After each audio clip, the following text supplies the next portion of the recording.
दोस्तों अगर आप यूरोप में कहीं काम करना चाहते हो तो पोलैंड में बहुत ही अच्छी अपॉर्चुनिटी निकली है। लगभग 1,10,000 से भी ज्यादा जॉब्स अवेलेबल है। आपका वीजा कॉस्ट सिर्फ 80 यूरो होता है, जिसको हम इंडियन करेंसी में बोले तो 7,270 रुपीज ओनली। आपको इंग्लिश टेस्ट की भी जरूरत नहीं है। अगर आपकी education 5th pass and above है तो आप ट्राई कर सकते हो। कोई एजेंट की जरूरत नहीं है। एज लिमिट 18 साल से 55 साल तक है और यहाँ का प्रोसेसिंग टाइम भी बहुत फास्ट है। It can be as fast as 2 weeks. सिर्फ 2 हफ्ते में भी आपका वीजा प्रोसेस हो सकता है। जनरली प्रोसेसिंग टाइम 15 दिन से 45 दिन के बीच में है और वर्क वीजा की वैलिडिटी 1 ईयर रहती है। और अगर आप अपनी कंपनी में काम अच्छा कर रहे हो तो आपका वीजा रिन्यू भी इजीली हो जाता है। सेकंड टाइम आपको वीजा 2 इयर्स या 3 इयर्स तक भी मिल सकता है। पोलैंड में आपको 5 साल में परमानेंट रेसिडेंसी भी मिल सकती है। जब आपको पोलैंड की पीआर मिल जाती है तो आपको नागरिकों वाले सारे हक मिल जाते हैं, जैसे फ्री हेल्थ केयर का आपको लुफ्त उठाने को मिलता है, बच्चों की फ्री एजुकेशन हो जाती है और अगर आपके बच्चे हायर एजुकेशन करना चाहते हैं तो उनको बहुत ही चीप वेजेस में एजुकेशन करने को मिल जाता है और बहुत सारी स्कॉलरशिप्स मिलती है। गवर्नमेंट की तरफ से आपको हमेशा ही अच्छा सपोर्ट मिलता है। यहाँ का वीजा अप्रूवल रेट भी बहुत हाई है और कॉम्पिटिशन भी कम है। तो दोस्तों सिर्फ अभी नहीं, पिछले 10-20 साल से पोलैंड दूसरी कंट्रीज से हायरिंग करते आ रही है। सबसे ज्यादा जॉब वैकेंसीज आपको वेयर हाउसेस में मिलेगी। यहाँ पे आपको डिसेंट अर्निंग होती है, मतलब 1500 यूरो से 2500 यूरो इनिशियल में आपको वेजेस मिल सकती है। अगर आप काम अच्छा कर रहे हो, आपको अनुभव अच्छा होते जाता है तो आपकी वेजेस 10,000 यूरो तक भी हो सकती है पर मंथ। ये सोली डिपेंड करता है कि आप किस पोजीशन में काम कर रहे हो और आपको कितने साल का अनुभव है। अगर आप मैनेजरियल लेवल पे काम कर रहे हो तो आपको हायर स्पेक्ट्रम में तनख्वाह मिलती है। अब दोस्तों पोलैंड में आपको और भी बेनिफिट्स हो सकते हैं। दोस्तों जब आपको EU ब्लू कार्ड मिल जाता है तब आपकी वेजेस वहाँ के नागरिकों जैसी हो जाती है। इसके अलावा भी और बेनिफिट्स है, जैसे आपको एम्प्लॉयर की तरफ से फ्री फूड, फ्लाइट और अकोमोडेशन भी मिलता है। अब दोस्तों मैं आपको कुछ प्रीफेस बता देता हूँ कि इस वीडियो में हम क्या क्या डिस्कशन करने वाले हैं। इस वीडियो में हम मेनली टाइप्स ऑफ वीजास के बारे में बात करेंगे कि पोलैंड में कितने प्रकार के वीजास है, क्या क्या डॉक्यूमेंट्स एंड रिक्वायरमेंट्स रहती है और अगर आपका वीजा रिजेक्ट हो सकता है तो वो क्यों हो सकता है, तो हम रिजेक्शन रीजंस के बारे में भी बात करेंगे। और आखिरी में मैं आपको बताऊंगा कि आपको कहाँ पे अप्लाई करना है और कैसे अप्लाई करना है। मैं आपको स्क्रीन पर ले जाके भी दिखाऊंगा डेमो के साथ कि आपको कैसे अप्लाई करना है। बाय द वे अगर आप इस चैनल में नए हो तो इस चैनल को सब्सक्राइब कर लीजिए और बेल आइकन भी दबा दीजिए ताकि आपको सबसे पहले नोटिफिकेशन मिलेगा जब भी मेरा कोई वीडियो अपलोड होता है। मैं work visa, study visa and overseas job opportunities के ऊपर वीडियोस बनाते रहता हूँ। और अगर आपको मुझसे कोई भी पेड सर्विसेज चाहिए तो आप मुझे इंस्टाग्राम पे भी अप्रोच कर सकते हो। मेरी इंस्टाग्राम आईडी है limitlessmayank01। अब दोस्तों सबसे पहले हम टाइप्स ऑफ वीजास के बारे में बात कर लेते हैं कि अगर आप पोलैंड में जाने की सोच रहे हो तो आपको कौन से वीजास मिल सकते हैं। तो दोस्तों सबसे पहले आता है type A visa. Type A एक वर्क परमिट वीजा है। जब भी पोलैंड के एम्प्लॉयर को पोलैंड से बाहर हायरिंग करनी है, मतलब फॉरेन कैंडिडेट्स में हायरिंग करनी है, तो वो टाइप ए वीजा से ही आपको बुलाता है। फिर दूसरे प्रकार का वर्क परमिट है टाइप सी और टाइप ई वीजा। ये इंट्रा कंपनी ट्रांसफर्स के लिए है, मतलब आप अभी करेंटली जिस कंपनी में काम कर रहे हो, अगर वही कंपनी आपको ऑन साइट अपॉर्चुनिटी देती है, अगर उसी की कंपनी की तरफ से आपको पोलैंड में जाने को मिलता है, काम करने को मिलता है, तो इस प्रकार के इंट्रा कंपनी ट्रांसफर के लिए टाइप सी या टाइप ई वीजा रहता है। फिर दोस्तों इसके बाद आ जाता है बिजनेस वीजा। अगर आप बिजनेस पर्पस के लिए पोलैंड में जाना चाहते हो तो आप बिजनेस वीजा से भी जा सकते हो। And last but not the least, freelancer या एंटरप्रेन्योर वीजा। तो दोस्तों ये वीजा उन लोगों के लिए है जो रिमोटली काम करते हैं, जिनका ऑलरेडी एक सोर्स ऑफ इनकम है या जिनका ऑलरेडी एक स्टैब्लिश्ड बिजनेस है। अब दोस्तों मान लीजिए आपका एक ऑलरेडी स्टैब्लिश्ड बिजनेस है या आप एक स्टैब्लिश्ड फ्रीलांसर हो और आपको अपना वर्क पोलैंड में भी करना है, तो आप फ्रीलांसर या एंटरप्रेन्योर वीजा ले सकते हो। अब गाइस हम रिक्वायरमेंट्स के बारे में बात कर लेते हैं। अगर आपको पोलैंड में जॉब चाहिए तो क्या क्या डॉक्यूमेंटेशंस एंड रिक्वायरमेंट्स की जरूरत पड़ती है। तो दोस्तों सबसे पहले आपके पास एक वैलिड पासपोर्ट होना चाहिए जिसमें 6 मंथ या उससे ज्यादा की वैलिडिटी बची हो और आपके पासपोर्ट में 2 एम्प्टी स्टैम्प्स भी होने चाहिए। फिर आपको अपनी एक ट्रैवल आइटिनरी बतानी पड़ती है। इसमें आप बताते हो कि आप कौन सी फ्लाइट से जाने वाले हो, आप कहाँ पे रुकने वाले हो, आपको कौन सी कंपनी जॉब दे रही है और आपकी कितनी सैलरी रहेगी। आप सब कुछ एक ब्लैंक पेपर में लिख के बताते हो और उसके साथ आप अटैचमेंट्स भी करते हो। जैसे आप बता रहे हो कि आप विस्तारा फ्लाइट से जा रहे हो, तो आप उसकी अटैचमेंट भी बताओगे टिकट के साथ। इसके बाद आपको एप्लीकेशन फॉर्म फिल करना पड़ता है वीजा का, और उसकी पेमेंट रिसिप्ट भी बतानी पड़ती है कि आप ऑलरेडी उसकी पेमेंट कर चुके हो। फिर आपको अपने एक health insurance and travel insurance का एविडेंस भी बताना पड़ता है, और आपको सफिशिएंट फंड बताने की जरूरत है कि आप खुद को पोलैंड में सपोर्ट कर सकते हो। जनरली ये 1200 यूरो एंड अबव होता है। पोलैंड की सरकार को ये चाहिए कि जब आप पोलैंड में जा रहे हो तो आप खुद को सपोर्ट कर पाओ जब तक आपकी सैलरी नहीं आती है, और कुछ आपके एम्प्लॉयर की भी डिटेल्स पूछी जाती है। अब दोस्तों, सबसे पहले आपको एक बात समझने की जरूरत है कि अगर आपको पोलैंड का वर्क परमिट चाहिए तो आपको पोलैंड के एम्प्लॉयर की तरफ से वर्क कॉन्ट्रैक्ट लेना पड़ेगा। मतलब आपको पहले जॉब्स के लिए अप्लाई करना पड़ेगा, और अगर किसी एम्प्लॉयर को आपकी प्रोफाइल समझ में आती है तो वो आपको एक वर्क कॉन्ट्रैक्ट देता है। अब अगर आपको पोलैंड में जॉब्स के लिए अप्लाई करना है तो आपको एक international CV and cover letter की जरूरत है। उसके बिना आप कहीं पर भी जॉब्स के लिए अप्लाई नहीं कर सकते हो। और आजकल एचआर के पास ज्यादा टाइम नहीं रहता है,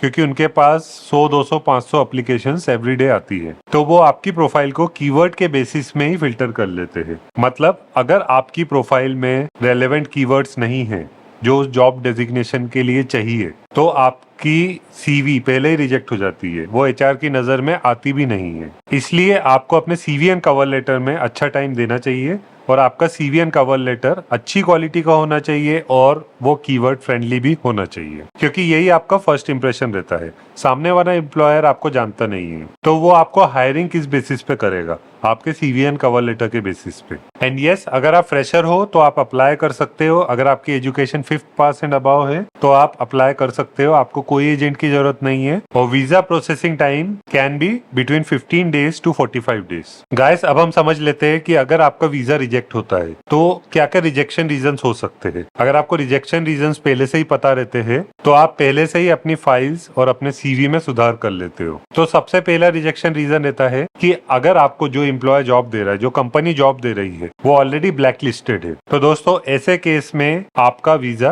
रिजेक्ट हो जाता है। इसलिए आपका जब भी वर्क परमिट इनिशिएट होता है तो आपकी डिटेल के साथ साथ एम्प्लॉयर की भी डिटेल पूछी जाती है। दूसरा सबसे बड़ा रीजन है कि आप सफिशिएंट फंड नहीं शो करते हो अपने बैंक अकाउंट में कि आप खुद को सपोर्ट कर सकते हो पोलैंड में। जनरली वो 1200 यूरो या उससे ज्यादा होते हैं। तो अगर आप इतना फंड शो नहीं कर रहे हो तो आपका वीजा रिजेक्ट होने के अच्छे चांसेस हो जाते हैं। तीसरा रीजन हो सकता है कि आपका कोई क्रिमिनल केस है आपकी कंट्री में। तो दोस्तों, इसी वजह से पुलिस क्लियरेंस सर्टिफिकेट की जरूरत पड़ती है। अगर आपका कोई क्रिमिनल केस है तो आप पीसीसी बनवा ही नहीं सकते हो। दोस्तों, अगला रीजन है कि आपका जो पासपोर्ट है वो डैमेज्ड है। अगर आपका पासपोर्ट में उनको कुछ दिख ही नहीं रहा है, कुछ समझ में ही नहीं आ रहा है, आपका पासपोर्ट ऑलरेडी डैमेज्ड है, तो भी आपका वीजा रिजेक्ट हो सकता है। नेक्स्ट रीजन है अगर आपके पासपोर्ट में 6 मंथ से कम की वैलिडिटी बची हो, या फिर आपके पासपोर्ट में 2 ब्लैंक पेज से कम पेजेस बचे हो। इस केस में भी आपका वीजा रिजेक्ट हो जाता है। अगला रीजन हो सकता है कि आप फेक टिकट्स को सबमिट कर रहे हो। आपने फ्लाइट की टिकट बुक ही नहीं की है, आपने पीडीएफ में एडिट की और वो आप सबमिट कर रहे हो। ऐसे केस में भी आपका वीजा रिजेक्ट हो जाता है। दोस्तों, नेक्स्ट रीजन हो सकता है कि अगर आपने अपनी फोटोग्राफ को गलत साइज या गलत डायमेंशन की सबमिट की है, तो जब भी आप अपनी फोटोग्राफ खींचो तो आपको वही डायमेंशन में सबमिट करनी है जैसा आपको बोला गया है। नेक्स्ट रीजन हो सकता है कि आप एम्बेसी का इंटरव्यू नहीं क्लियर कर पाए। दोस्तों, जब भी आपका वर्क परमिट इनिशिएट होता है तो आपका एम्बेसी में इंटरव्यू भी होता है, आपको अपनी फाइल ले जाना पड़ता है। तो इंटरव्यू बड़ा ही छोटा सा होता है, 2-3 मिनट का ही होता है। उसमें आपसे बेसिक डिटेल पूछी जाती है। तो अगर इंटरव्यूअर को आप पे डाउट होता है और आप इंटरव्यू को क्रैक नहीं कर पाते हो तो भी आपका वीजा रिजेक्ट हो जाता है। दोस्तों, अगला रीजन हो सकता है कि आप अपने मेडिकल टेस्ट को पास नहीं कर पाए। दोस्तों, मान लीजिए अगर आपको पोलैंड का वर्क वीजा मिल जाता है तो आप पोलैंड में जब भी लैंड करते हो तो आपको वहाँ पे एक मेडिकल टेस्ट होता है। तो अगर आप अपना मेडिकल टेस्ट पास नहीं कर पाते हो तो इस केस में भी आपका वीजा रिजेक्ट हो जाता है। और लास्ट रीजन हो सकता है कि अगर आप अपना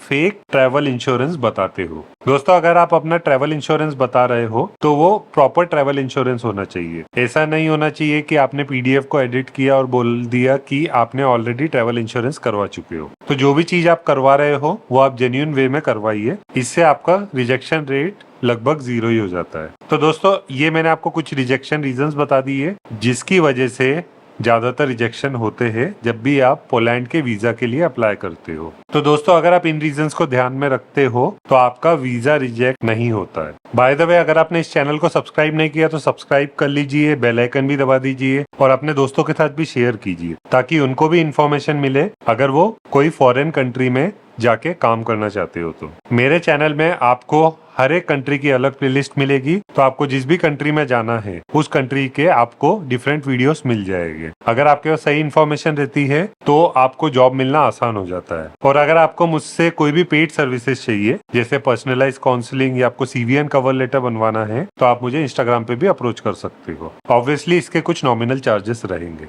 अब गाइस हम ये समझ लेते हैं कि आपको कहाँ पे अप्लाई करना चाहिए और कैसे अप्लाई करना चाहिए। तो दोस्तों जब आप पोलैंड में जॉब्स के लिए अप्लाई कर रहे हो तो आपको कुछ प्लेटफॉर्म्स को टारगेट करना चाहिए जैसे Google jobs, Indeed, LinkedIn, jobpoland.com, prajuk.pl और यूरेस पोर्टल। ये कुछ वेबसाइट्स है, इनमें अगर आप ट्राई करते हो तो आपके चांसेस मैक्सिमम हो जाते हैं। अब गाइस ये मैंने आपको कुछ प्लेटफॉर्म्स बता दिए, अब इनमें आपको अप्लाई कैसे करना है तो इसके लिए मैं आपको अभी स्क्रीन पर ले जाता हूँ, तो आप देख लीजिए कैसे अप्लाई किया जाता है। दोस्तों अभी आप जो वैकेंसीज देख रहे हैं ये पोलैंड जॉब्स की है। तो अभी मैं आपको पहले बड़े जॉब्स की वैकेंसीज दिखा रहा हूँ। जैसे आप देख सकते हो ये गूगल में जॉब है पोलैंड में, ये है सीनियर सॉफ्टवेयर इंजीनियर का। तो इंजीनियरिंग रिलेटेड भी काम रहते हैं। वैसे ही आप देख सकते हो कस्टमर डेवलपमेंट मैनेजर का भी काम है, ये यूनिलीवर में है, ये वॉर्सो पोलैंड में है। और भी आपको काम दिखेंगे बहुत सारे, अच्छी पोजीशन वाले भी जॉब रहते हैं। आप इस तरीके से देख सकते हो, कंस्ट्रक्शन इंजीनियर तक का काम है, ऑडिट मैनेजर, एचआरस की भी जरूरत पड़ती है।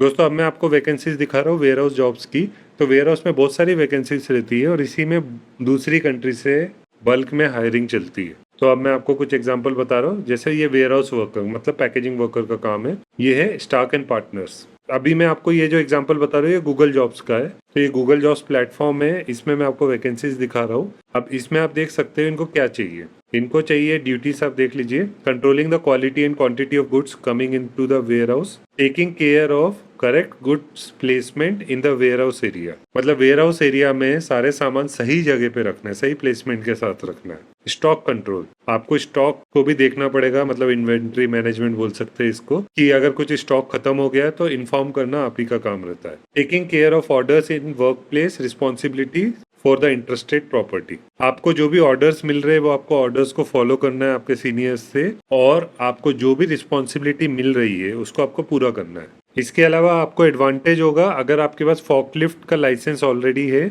अगर है तो आपको और जल्दी जॉब मिल सकता है। सेम वे अगर आप वेयर हाउस में एक्सपीरियंस है तो आपको और जल्दी जॉब मिल सकता है। फ्रेशर्स को भी लिया जाता है। आपका एटीट्यूड वैसा ही होना चाहिए कि टीम के साथ काम कर पाओ, और willing to work for a long term partnership. उनको ऐसे बंदे चाहिए जो काफी सालों तक उनके साथ काम करे। ऑब्वियसली आप चाहो तो बीच में जॉब छोड़ भी सकते हो, बट उनको ऐसी कमिटमेंट वाले लोग चाहिए। अब मैं आपको दूसरे एग्जांपल बता रहा हूँ, warehouse officer. Warehouse officer मतलब वेयर हाउस सुपरवाइजर का काम है। ये है आईआरसी में, द इंटरनेशनल रेस्क्यू कमेटी में। ये वॉर्सो में है, पोलैंड के वॉर्सो में है।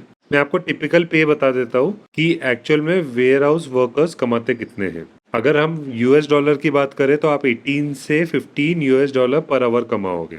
अगर आप पोलैंड की करेंसी की बात करो, गिलोटी की, तो आप PLN 2 लाख पर ईयर कमाओगे, जो कि इंडियन करेंसी में लगभग 40 लाख रुपीस होता है, 40 लाख रुपए होता है। ऐसे ही आपको और भी काम दिख रहे हैं, जैसे ऑटोविल पोलैंड में भी काम है। ये है वेयर हाउस ऑपरेटर का, मतलब पैकेजिंग वगैरह का काम। इसमें भी आप देख सकते हो, इनको बेसिक रिक्वायरमेंट क्या चाहिए कि आपकी सेकेंडरी एजुकेशन होनी चाहिए। मतलब अगर आप 10th पास या उससे ज्यादा हो तो आप इसमें ट्राई कर सकते हो, और कोई भी रिक्वायरमेंट नहीं है। ऐसे ही आपको और भी काम दिख रहे हैं। तो गाइस जैसे आपने देखा, इस तरीके से आप जॉब्स के लिए अप्लाई कर सकते हो। जॉब्स के लिए अप्लाई करना आसान है, प्रोवाइडेड आप हर रोज अप्लाई करते हो। तो आपको थोड़ी कंसिस्टेंसी चाहिए, आपको रोज 1 घंटा देना है, मतलब 15-20 जगह पे रोज अप्लाई करना है। काफी लोगों को जॉब मिल रहे हैं, आपको भी मिल जाएगा अगर आप कंसिस्टेंट रहते हो तो। एंड गाइस एक बात ध्यान में रखिए कि अगर आपने आज किसी कंपनी में अप्लाई किया है तो जरूरी नहीं है कि आपको कल ही उसका रिप्लाई बैक आ जाए। हो सकता है एम्प्लॉयर आपको 1-2 हफ्ते में या समटाइम्स 1-2 महीने में भी रिप्लाई बैक करे। तो आप जब भी जॉब के लिए अप्लाई करते हो